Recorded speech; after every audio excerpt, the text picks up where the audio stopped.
In a big setback to the center, the Supreme Court on Tuesday stayed the implementation of controversial new farm laws till further orders and ordered the setting up of a committee.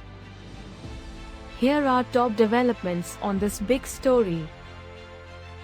The Supreme Court on Tuesday stayed the implementation of 3 farms laws until further orders. The order was pronounced as a 3-judge bench, headed by the CJI, took up a batch of petitions regarding the constitutional validity of 3 farm laws and the plea to disperse protesting farmers. The court on Tuesday formed a 4-member committee to hold talks with farmers over the contentious farm laws. The committee will now look into farmers' grievances against the 3 new laws.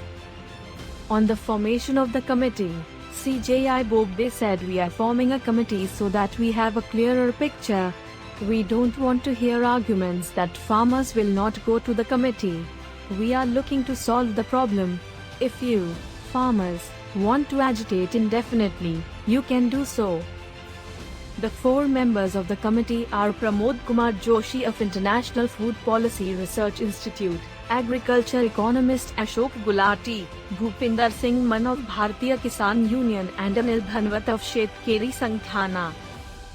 The Supreme Court on Tuesday also issued notice to farmer associations on the Delhi police application seeking to stop the proposed tractor rally on Republic Day by farmers protesting against the new farm laws. Thousands of farmers, mostly from Haryana and Punjab, have been protesting at several border points of Delhi since November 28 last year, demanding a repeal of the 3 laws and a legal guarantee on the minimum support price for their crops. The centre and the farmer unions held 8 rounds of talks without any breakthrough.